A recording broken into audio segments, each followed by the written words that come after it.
Jason White is the guy in ad tech who builds systems, while everyone else builds excuses. He's survived Viacom, OpenX, CBSI, and more hype cycles than LinkedIn can monetize. He's the founder of Moola, an agentic OS for publishers that actually fixes broken workflows and recovers lost revenue instead of slapping AI on a dashboard. So when Jason talks about AI, it's not prophecy, it's scar tissue.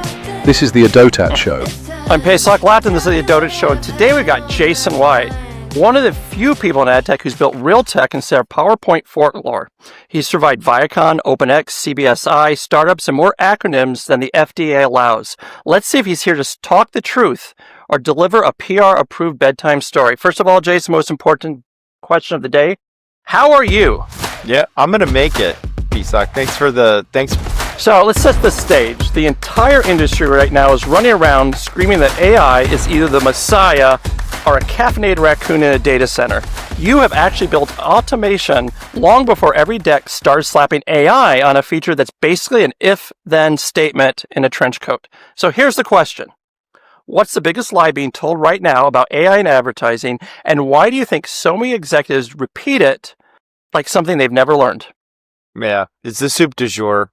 And that's why there's value in it. You know, AI, the biggest lie is that it's going to uproot everything, automate everything. As you highlighted, I've been working in some form of internet technology company for over 2 decades. And I've never seen an absolute, right? It just doesn't exist. I don't immediately discount it.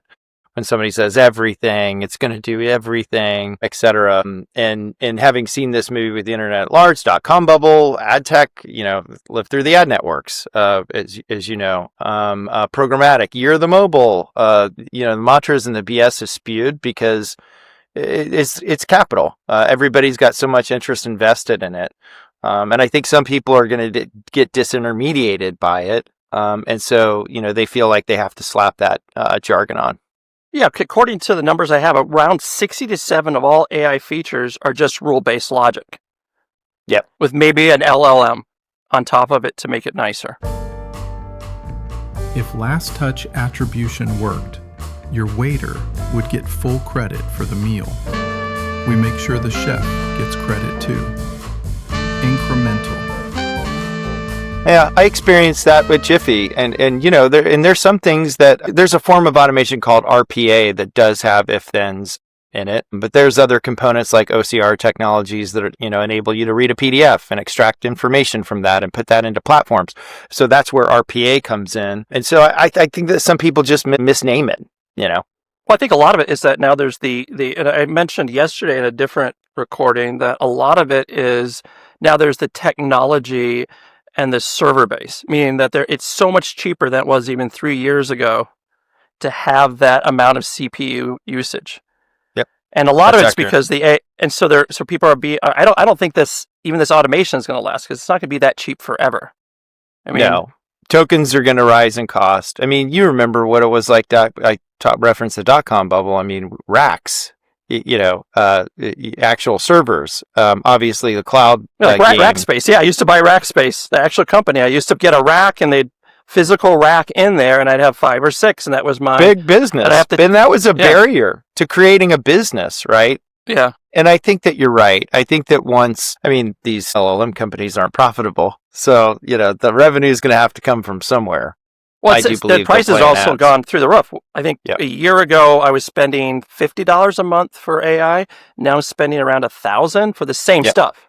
Yep. It's just the prices have gone up enormously. Well, it's like 100%. It's like Amazon Prime, Netflix, like anything. Right. Eric Troutman, the czar of the TCPA, isn't just the guy you call when your phone rings too much. He's the guy you must call. Need to navigate the legal minefield of robocalls, texts, and telemarketing nightmares? Troutman doesn't just give you advice. He hands you a roadmap, a compass, and a do not press this button sign. Practical? Yes. Actionable? Absolutely. And if you're not calling him first, let's be honest, you're probably making a mistake. When you first started out, it was like, $5.99. That sounds good. It sounds like a good deal. And then, Amazon actually had a revenue model. I'm not sure Yeah. ChatGPT that's right. does yet. Well, that's I mean, what right. ChatGPT is going to lose like $1 billion a month or something? Something ridiculous. Yeah. Not for long. So, what do you mean when you say AI isn't magic? Are we talking like mere mortals behind the curtain, or Yeah. two interns duct taking a Python script? You've seen a lot of news recently that like ChatGPT is like only right 50% of the time. You know, Right. this is stuff that is like heavy, and I think And it argues that it's right, which is absolutely amazing. sure. And It some will of it argue is, for 5 minutes that you are wrong, and you will Yeah. provide proof. And I'll go, no, that's That's wrong. right. I see how you could think that way, but 2 Yeah. plus 2 really is 5, and this is why. that and it glazes you. It tells you that you're right. But I think a lot of it centers on prompting. Prompting is so critically important, and the human in the loop like is vital. Then that's the way that we look at it. You know, human architect as the creator and operators that are the human in the loop, proofing checking the paper, so to speak. You're almost kind of like an English teacher or a math teacher that's like looking over work.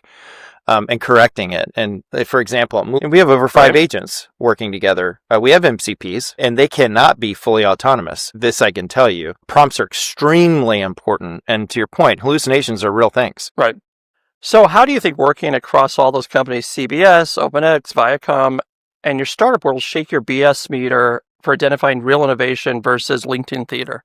Yeah, I think you look at the Lumiscapes, and you look at the companies that, like you said, most companies are if then or slapping labels on it and just clicking buttons. Like or they can automate everything. Like I have questions about companies like Swivel. Like we're automating the entire operations process. Well, I created an ad operations startup called Jiffy AI that is doing that, and we heavily use RPA, and AI is. And everything cannot be automated. It's a very laborious process. You have to sit down and document everything, and then you have to code it and build it. And human beings are doing that. So, we leverage some LLMs for it, but they're like point solutions. But yeah, so I think that a lot of it is jargon. And you have to understand what's really being architected. Is it AI? Is it LLM based? Like I said, is it robotic process automation? Is it more if-then type stuff? If it's LLM based, did you just write really specific prompts to ChatGPT? And that's fine if you're a rapper, but admit it. Like, be transparent. But about I feel it. a lot of it is just so a lot of the stuff that people show me is LLM based. It's the same exact interface that I had before, except now it can chat with me. And some of that's actually great. Some of the things they could put, like, I saw one before, it's through the LM, I want to reach this person, actually create the plan through me and that was interesting. That was actually good use. But again, the only AI was the wrapper. It was the back was still the same. And there's value in that. Like, oh yeah, there was great value. Make no mistake, but just be transparent about it. Like, you didn't build your own LLM. You're leveraging another LLM, and you built basically the equivalent of a PRD, a thoughtful PRD that like I don't have to do, which is great. Like, you're providing a solution for me that's going to do this thing that's going to make my life easier in some form or fashion. That's great. Just kind of be transparent on that.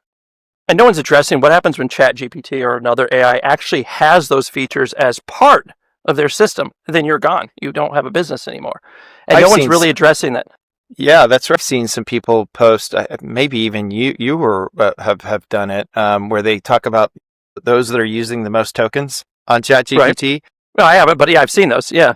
Yeah.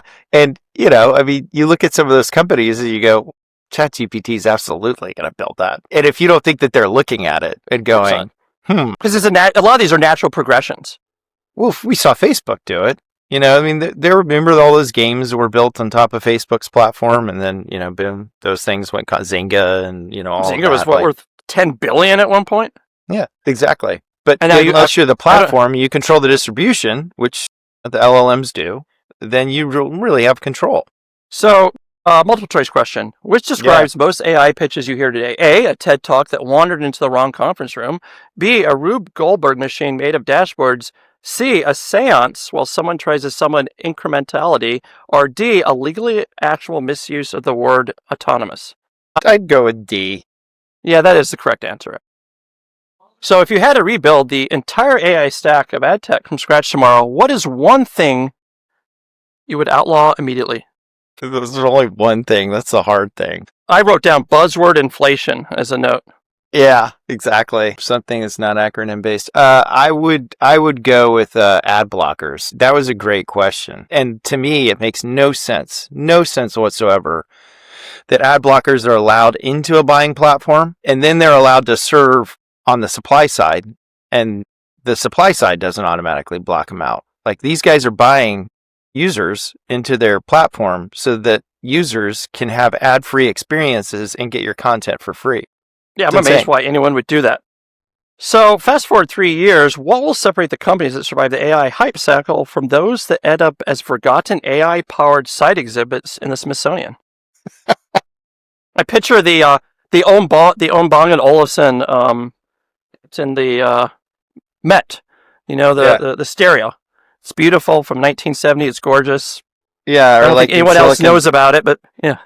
in Silicon Valley, there's the technology museum, and it's got all the old computers, and it's almost kind of like the cave person evolving. I'm gonna say the thing that ultimately is established after the smoke clears. Like, look, there's no question that we're in a bubble. I mean, we've seen these things before, right? But coming out of bubbles, 10% or so change the world. Like, you see Amazons of the world, the eBays of the world, those came out of the embers, and that really changed the game. I do think that you're going to see some solid companies that, I mean, look, even the AdCP stuff that we're doing, that's very interesting because, those are going to have agents talking to one another. Again, the human needs to be in the loop, but this could create a whole new protocol, which is being contemplated. I mean, we're talking about it in the Slack channels already and getting into working groups and creating what it reminds me of the OpenRTB Spec 1.0 conversations back in the day. So you that'll built be my ads interesting. at Fox. You grew TrueCar, OpenX, CBSI, and Arena Group, which I was thinking about today. I understand they're having some issues. Didn't their CEO get fired recently? There's been a lot of transition over I think there. there's been like 3 CEOs in the last year. It was approximately correct. It was in a state of transition from private equity. And so, like with anything, that business was being run like most businesses were, over the past 5-10 years as a revenue game, right? Where you're playing the top line, acquire, and not really focused on profitability. But I will say that the private equity company has been very thoughtful in turning that thing around because it was, and this is all public data, but it was wildly unprofitable prior. And now they're, on a path to profitability. So they're actually in a really good place. I know they have a new CEO as of March, maybe? Yeah, Paul Edmondson. He's awesome. Paul Edmondson, right. Yeah, that's Yeah. him. Yeah. So when you say revenue discipline, what does that mean? Is it a framework, a culture, or just firing people who think CPM is a personality? Yeah, so funny. I'm sorry. You laser focus on getting that thing that is making you the money and scale it and repeat it. Like it's got to be scalable and repeatable, and you keep focusing on profitability. You only carve out R&D for new products and business lines that Yeah, went why do through people, that when they're same doing well, rigor. why do they always, like, you're doing well, your company's making $100 million profit, and then you see the shiny new object, and you want to spend $100 million in R&D? Is it a FOMO? Is it I hope experience? that they were thoughtful in doing a whole entirely another go-to-market on it. My experience is that they usually don't. That they're, I mean, the metaverse. that is The metaverse is the perfect example of every single person Nailed it. spending all their R&D budget. I think there's one, Yep. I'm not going to mention the agency, but there's a certain agency owned by Sir Martin Sorrell that spent their entire R&D budget on the metaverse. And they're kind of wondering, like, why now they have nothing. Because now they want to spend all on AI. Mm-hmm. My father was my first mentor. He was a madman, and he taught me one of the first things that he taught me is never believe your own shit, basically. Right. Your own story. Your own story. Don't get high off your own supply. I think, honestly, that's what happens with the undisciplined. You just described programmatic right there. Can you give us a story of a time when everyone around you thought revenue would come from feature X, but you knew they were delusional? I think that the whole like programmatic TV, like in the linear sense, I can remember I was at CBS and they're like, oh, linear, there's these programmatic guaranteed direct companies that are going to automate they're going to bring programmatic to linear. And if you really understand how linear is done, it's impossible. And so I started kicking the tires in it and popped the hood. And sure enough, there's little people behind the green curtain running data back and forth, And so that to me was one where it was just kind of like, and then programmatic direct or guaranteed in general. Like I can remember sitting down with Google when they first rolled that out and they're like, yeah, we're going to take, they came to me with the same commercial terms as like AdX. And I'm like, well, hold on. And I pulled it was, I think Bellick or one of the Spencer or whoever was kind of running it back in the day. And I said, hold on a second. I put it on a spreadsheet and I said, okay, I have a $2 CPM in the exchange and you take 15 or 20% of that. So, if that $2, let's just make it 20% for easy math. So for the $2, you're ultimately taking 40 cents. It's like, yeah, that's legit. I said, so you want to do the same model on something that is $CPM and your effective CPM is ultimately going to be $6. Like, yep, that sounds right. I went, that doesn't make sense because both platforms are essentially doing the same thing. You have a platform that has a couple of people operating in between, but it's automating the process of buying and selling inventory. Do I have that correct? Yes, you have that correct. So what am I missing? Why is it like orders of magnitude more that you're making on programmatic direct? Like, well, you have a great point, but what if I just told you to go pound sand? He had no explanation. None. It was just, again, we go back to the magic of programmatic that sometimes people believe in. Yeah, that's right. It's doing it. Like, why do we have to know what it's doing? And it seems ridiculous. Anyway. So you have led teams in massive corporations and scrappy startups, built cultures instead of ordering them from a PowerPoint template. What is the secret to building a culture that doesn't turn your team into a group of office hostages pretending that they love the word collaboration? And I notice you credit Jim Lanzone with culture. Yeah.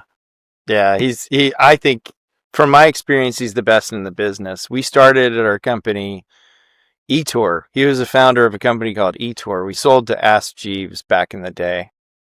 Jeeves, wow. Yeah, and it became Jeeves Tour. And then, IAC, anyway, right? Yeah, IAC. He had this. I remember visiting them in that building, which is still there. Yeah. They did this thing that was like called a cool test. We've talked about this before. I don't think it would fly today, but it's centered on kind of like this pop culture cool vibe. And there was, fun Fridays, there was, meals brought in and stuff like that, but also just like a culture of winning. I got. And you worked with them at CBS, you said?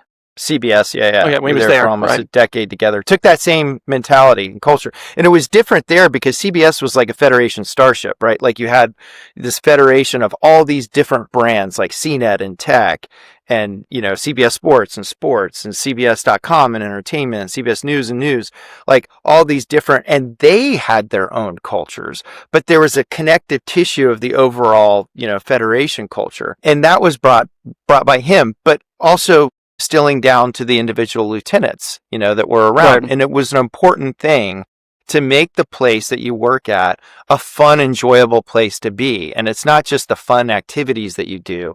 It's like how you treat people. Do you think, so you mentioned that, so that when you talk about culture, is it how people behave when things go wrong or the posters that we put up? I think it's how people behave when they go wrong, when things go wrong. I think it's all about learning from it. And I think in some company cultures, because I've been in enough companies where they have the cat posters and that's their culture. Totally. Yeah. Hang in there. Exactly. Yeah. Sure. Warm, fuzzy stuff. I mean, that's part of like the cool factor. Also, the field days and stuff like that. Mm-hmm. Yeah. They read somewhere you're supposed to have a field day and that will make people like each other more. Yeah. Well, I mean, that stuff is important. That creates the tug of rope, I think, is the thing that my head goes to, right? But it's also, I think, being able to have an environment of testing and learning and failing and not excoriating people for failing. That's an internet mantra. That's science mantra. It's failure's good. We applaud that. Now, don't do the same thing wrong over and over again. That's different. But I see a lot of companies get that wrong. People get fired for making one mistake, and that's not healthy. That's not a good culture. It's toxic. Which group then destroys culture faster? Is it middle managers with a mild delusion of monarchy? B, executives who haven't listened to an employee since 2014? C, HR departments who weaponize policy? Or D, Slack channels? Yeah, I think middle management does personally. Why? Why is middle management always so bad? Because you know that term empty suits, right? Like, Right. or I always go to Office Space where the dude's like, I have purpose here. I take the paper from one side of the building to the other. And that's what I think about middle management, like bad middle management. Like middle management can be good, but in most cases, the middle management that I've seen, they're not doers anymore. They're just parroting what leadership is basically telling them to do. And yeah, So you've also co-founded platforms, built exchanges, driven DCO innovation, invented RTB structures, and once built a system that actually worked, which is a rare thing in ad tech. So my question for you is, why do so many companies build products that look amazing in a keynote but collapse faster than a cheap house in a windstorm? I should know you include Jiffy AI, MyAds, an early RTB, a DCO system. Like, I have a list of everything here. You've done a lot. Seen a lot, and seen some things that have failed. Like, again, I was in the ad network world, and remember in the ad network world, I think there's so many connections to the programmatic space, the ad network world. Do you remember in the ad network world, everybody had this behavioral targeting technology that, brush your teeth, and it was superior in every way. Audience science. Was that like Blue Lithium? Not even around anymore. Do you remember Blue Lithium? Like Yahoo acquired?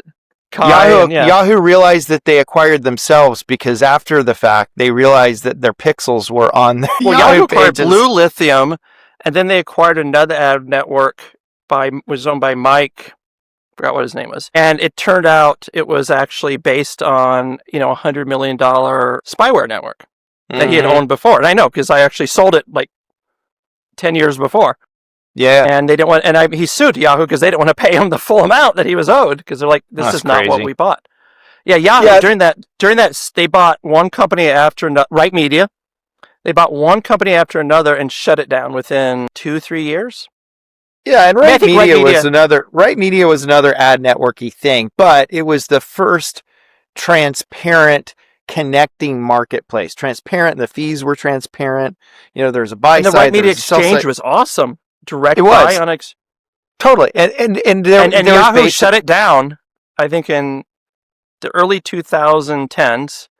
Well, because programmatic, and there was so much tech debt there that it was basically a public ad server that was transparent, between buy and sell side for all intents and purposes. And then we invented programmatic on the client side at Fox, and then that changed the game. Then Brian went, server side with AppNexus and left Right Media, and so on and so forth. I spoke to him about it. I said I missed the slider on Right Media.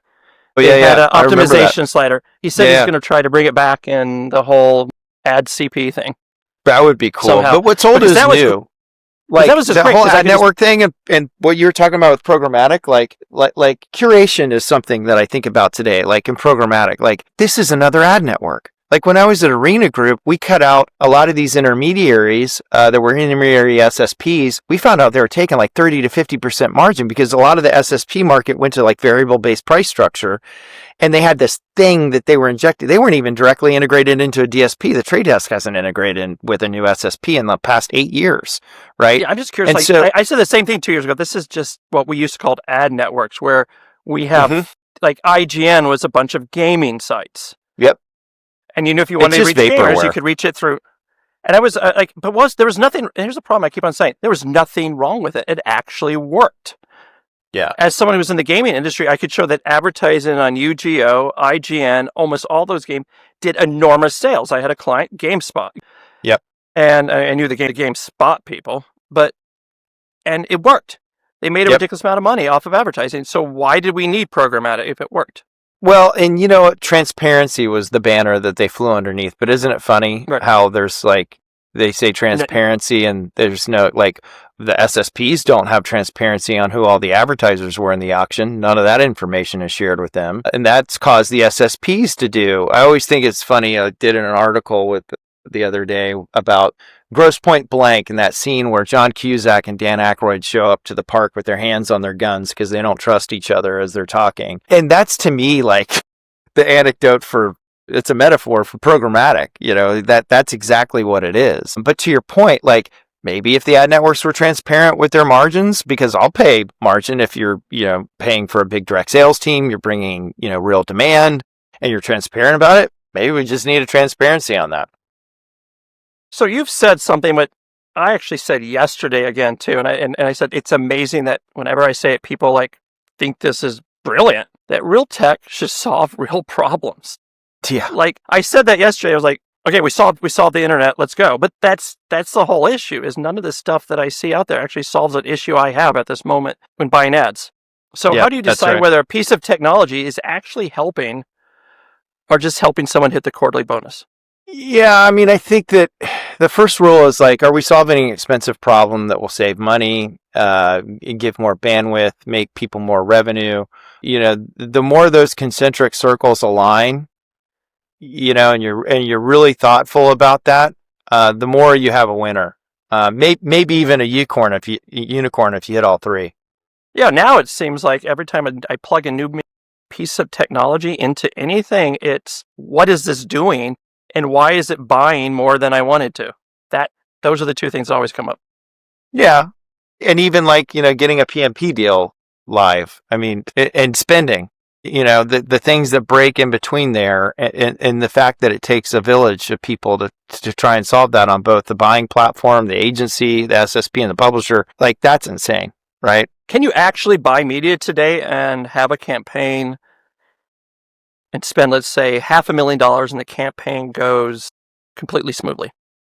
Yeah, I mean, if you're doing something in the open exchange, but that's been demonized, I mean, there's enough supply in the open exchange. You layer data on top of the campaign. And then, I think that a lot of publishers leaned into private marketplaces and working directly with brands the same way that the SSPs are building, big direct teams and trying to go direct to the advertiser. It's about control, and I think that, more people kind of have fear that this is going to be something that, can ultimately take my job, and it could, but you know what? Something else to do with that extra time that you have, use that big, beautiful brain of yours. That's the promise of AI. So what's one tech for good idea you think will define the next decade? Tech for good? Anything to me that's going to improve somebody's life. I originally got into this space because of the democratization of information. I think as long as we keep that, to me personally, as long as we keep that as the main mission and we have technology that is solving that, the recent LLMs and taking traffic away, I do think that they're going to be buying content. I think that the LLM that has the best content is going to have the less hallucinations, right? And so money should flow to good content. And again, I think that it will. I think that we're going to cross the chasm on everything being LLM, or people say Google zero. I don't see that. Again, I don't believe in absolutes. I think that we cross the chasm. I believe in crossing the chasm in technology. I believe that there's some Gen Xers and some boomers. My mother doesn't understand the LLM game. She doesn't even understand CTV. She's gone back. She went from a cord cutter to now she's in her 70s and gets confused of like jumping at, okay, wait, I need to watch this and this app and this and this app. That's not making anybody's life better. Like that needs to be improved. I get confused because I forget what show is on where. Sure. Absolutely. And so I even get confused. Like I know that there's commercials coming on I'm supposed to look at, and I'm like, yeah. Turn on Netflix and maybe I'll see it. Yeah, and she just went back to cable. So, I mean, as long as we are making lives and improving lives, then it's good tech. So the fun part, I get, is stranding on a desert island. You have decided to become a sadomasochist and go with your teens. As someone who's dealing with like teen drama right now in my life, he's decided that he wants to vape and got caught with vapes. Yep. And been there. Yeah, with your wife, with your teens, and two strategically selected. I don't even know what I wrote there. Who becomes the other teens? Other for teens. Them. I wasn't for them. Okay, yeah, that makes sense. I was like, did I write teens twice? Like basically, like them inviting their boyfriend or their girlfriend or whatever, to the island, and that was along the lines of you like seem mildly sadomasochistic to want to bring any teens. After that's survival. Yeah. After this week, I am going to go snip something. Yeah. Who becomes the boss of the island? And is there any universe where someone doesn't eventually try to build an ad exchange out of coconuts? I would tell them to stop doing what they're doing. My wife, of course, is in charge. Duh. Yeah, you have to say that, especially if she watches this.